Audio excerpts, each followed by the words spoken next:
Hey friend, welcome to my channel. मैं doctor Pavitra Bhandari. आज मैं आपके साथ डिस्कस करना चाहूँगी जो कल की हमारी केस टेकिंग जो आधी बाकी रह गई थी उसके बारे में। ठीक है, पहले हम जानते हैं कि कल हम कहाँ पे अटके थे, इसका थोड़ा रिवाइज कर लेते हैं।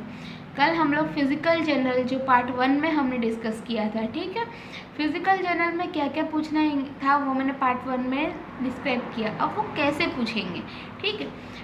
एपेटाइट को हम किस तरह से पूछेंगे, ऐसे ही नहीं पूछ सकते कि भूख लगती है कि नहीं, ऐसा नहीं पूछ सकते हम। तुमने आपको भूख लगती है, ऐसा पूछने का।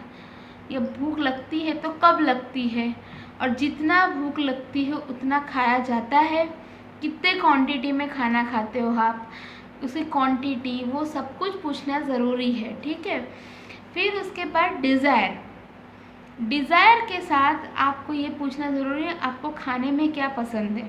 ठीक है, खाने में क्या पसंद है, कभी भी ऑप्शन मत देना। हैरीमैन ने स्ट्रिक्टली ये बोला है कि कभी भी पेशेंट को ए और बी ऐसे कोई क्वेश्चन के आंसर मिले, ऐसा कुछ नहीं देना ऑप्शन। ठीक है, तो उसको क्या पसंद है और वो खाना खाते टाइम उनकी फीलिंग्स क्या होती है, अगर वो आपको पता चले तो वेल एंड गुड, आपको वो रेमेडी के जीनियस मिलेगा।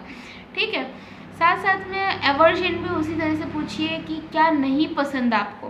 कभी ये मत पूछिए कि ये पसंद है कि ये नहीं पसंद, ऐसे मत पूछिए कभी भी। फिर उसके थर्स्ट पूछिए, क्या आपको प्यास लगती है।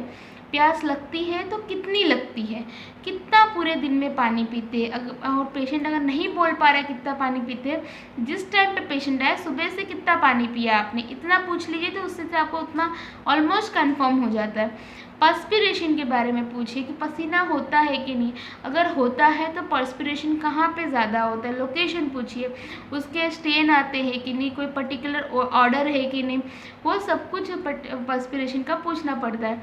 स्टूल के बारे में, स्टूल हमको पहले तो स्टूल रेगुलर होता है कि नहीं, पहले ये पूछिए। फिर साथ साथ में स्टूल कैसा आता है, उसकी कैरेक्टरिस्टिक ऑफ स्टूल पूछिए। उसमें कोई ब्लड या ऐसा कुछ प्रेजेंट है कि नहीं, वो जानने की कोशिश करिए। फिर है ना, उसके बाद अगर पेशेंट कॉन्स्टिपेटेड है वो जानने की कोशिश करिए। ठीक है, स्टूल में हमको ये जानना ज़रूरी है।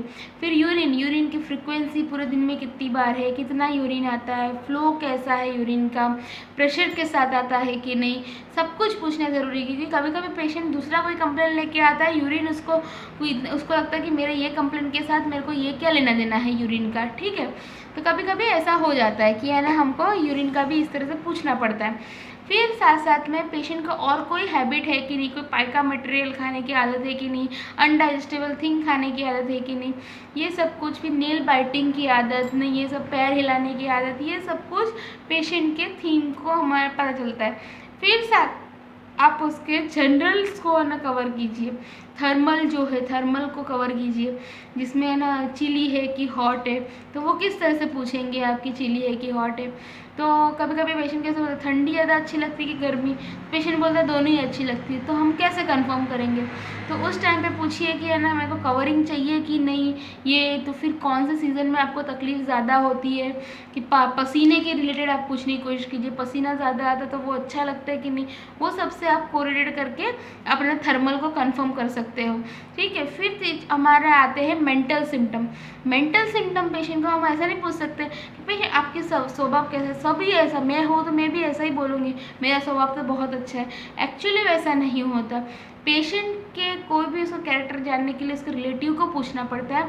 साथ साथ में पेशेंट के भी थोड़े ओपिनियन की ज़रूरत पड़ती है हमको, लेकिन दोनों तरफ का लेके अगर जो कॉमन होता है वो लेने का। फिर उसमें कोई एंजाइटी, फियर है कि नहीं, कोई वरीज है कि नहीं, उनका नेचर आपसे बात करते करते ही आपको ऑलमोस्ट पता चल जाता है कि ये कितने क्लियरली आपको हर एक चीज़ के आंसर दे रहे हैं, वो सब कुछ आप जानने की कोशिश करिए। फिर है ना, पेशेंट के रिलेटिव को पूछिए कि इनका नेचर किस तरह से है, वो किस तरह से आंसर देते हैं, आप अपने हिसाब से जजमेंट नहीं ले सकते। ठीक है, फिर होम्योपैथिक केस टेकिंग में हमारे ड्रीम्स के बारे में बहुत इंपॉर्टेंट है। ड्रीम्स किस तरह के आते हैं, ड्रीम्स है ना रेगुलर ड्रीम्स आते हैं कि कोई ऐसे अलग से आते हैं, जैसे कि किसी को फियर ऑफ स्नेक है, किसी को डेथ ऑफ द रिलेटिव है, किसी को ना अलग अलग फ्लाइंग इन द आइज या ड्राउनिंग के ड्रीम्स आते हैं। इस तरह से ये सब ड्रीम